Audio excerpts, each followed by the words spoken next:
Halo semuanya, pernah nggak sih Anda merasa berkat itu rasanya jauh banget? Sementara tekanan hidup kok ya dekat sekali? Nah, hari ini kita akan ngobrolin soal lembah Gerar.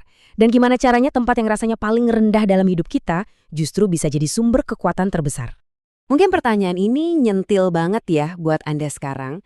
Pernah nggak berada di satu titik di mana rasanya semua serba menekan? Atau seolah-olah Anda tuh harus membangun semuanya lagi dari nol?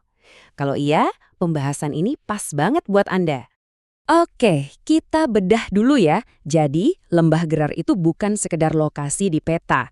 Anggap aja ini sebuah gambaran, sebuah metafora untuk lembah dalam hidup kita.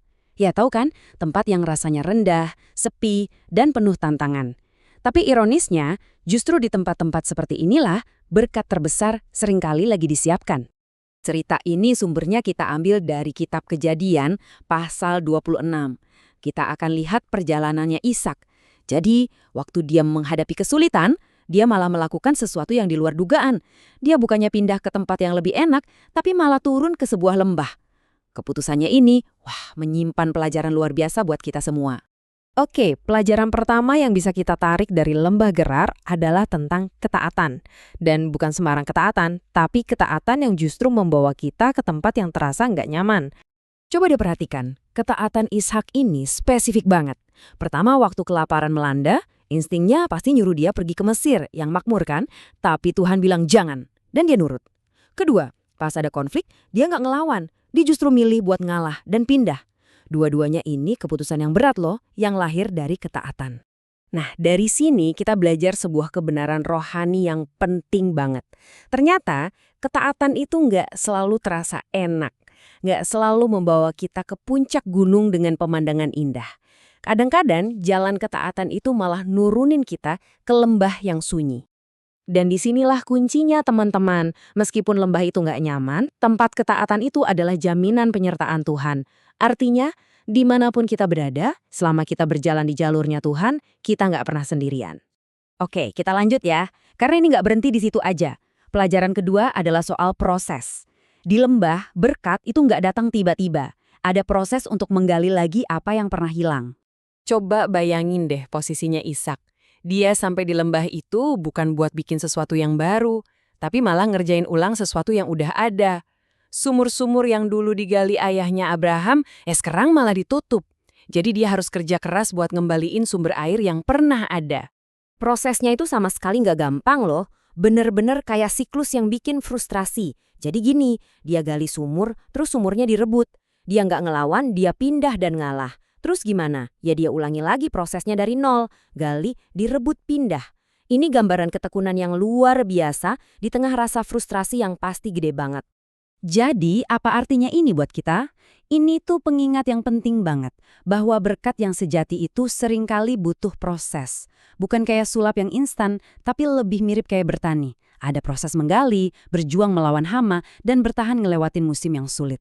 Jadi kalau sekarang Anda ngerasa lagi ada di proses yang panjang dan capek banget, coba deh pegang prinsip ini. Proses yang sulit itu bukan tanda Tuhan ninggalin Anda. Justru sebaliknya, itu tanda kalau dia lagi bekerja, lagi ngebentuk karakter dan iman Anda buat hal-hal yang lebih besar nanti. Nah, bagian berikutnya ini krusial banget. Karena kita nggak lagi ngomongin soal tindakan di luar, tapi soal apa yang terjadi di dalam hati kita. Ini adalah ujian soal sikap hati. Coba lihat perbandingan ini. Waktu sumurnya direbut, respon yang wajar secara duniawi ya, marah, berantem, bahkan balas dendam ya kan? Tapi lihat deh apa yang Ishak lakukan. Dia milih jalan yang sama sekali beda, mengalah, pindah, dan tetap percaya sama Tuhan. Responnya benar-benar melawan intuisi kita. Disinilah letak kuncinya. Cara kita merespon konflik, kekecewaan, dan ketidakadilan, sikap hati kita, itu yang jadi penentu apakah kita siap menerima berkat selanjutnya atau enggak. Sikap hati kita itu semacam gerbang menuju masa depan kita. Ini sebuah kebijaksanaan yang dalam banget ya. Di zaman sekarang, kita kan selalu didorong buat menang, buat memperjuangkan hak kita. Tapi Ishak ngajarin kita bahwa kadang-kadang kemenangan sejati itu justru datang dari mengalah. Mengalah itu bukan berarti kalah, tapi justru membuka ruang buat Tuhan ngasih sesuatu yang jauh lebih besar. Oke, setelah kita bahas soal ketaatan, proses, sama ujian hati, akhirnya kita sampai di puncaknya perjalanan Ishak. Sebuah terobosan yang disebut Rehobot. Setelah semua siklus perjuangan itu, akhirnya momen itu datang juga. Ishak gali sumur lagi, dan kali ini nggak ada yang datang buat merebutnya. Nggak ada pertengkaran, yang ada cuma kelegaan dan kedamaian. Dan dengerin deh apa yang Ishak bilang. Perhatikan kata-katanya. Dia nggak bilang, akhirnya aku berhasil. Enggak, dia mengakui Tuhan telah memberikan kelapangan. Dia sadar betul kalau terobosan ini datangnya dari Tuhan, sebagai buah dari kesetiaannya. Nah, tempat itu dia namain Rehobot. Artinya itu kelapangan. Ini bukan cuma soal sumur baru ya, ini simbol dari sebuah musim yang baru. Sebuah tempat yang luas, bebas dari konflik, di mana dia dan keturunannya bisa bertumbuh dan diberkati.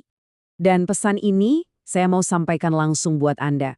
Kalau hari ini Anda masih ngerasa ada di dalam siklus menggali dan berjuang, kalau Anda masih ada di lembah gerar versi Anda sendiri, jangan pernah putus asa.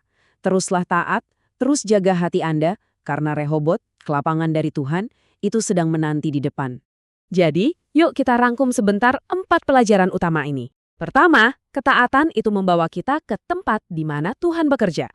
Kedua, proses itu membentuk karakter kita biar siap nerima berkat. Ketiga, sikap hati kita menentukan arah masa depan. Dan yang terakhir, pada akhirnya, Tuhan selalu memberi kelapangan bagi mereka yang setia. Coba deh renungkan ini.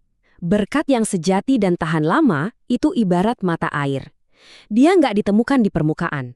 Kita harus mau menggali lebih dalam, melewati lapisan tanah yang keras, karena di kedalaman itulah sumber kehidupan yang sesungguhnya ditemukan. Sebagai penutup, mari kita sama-sama pegang kalimat ini erat-erat. Lembah itu bukan akhir dari cerita. Lembah adalah ruang persiapan.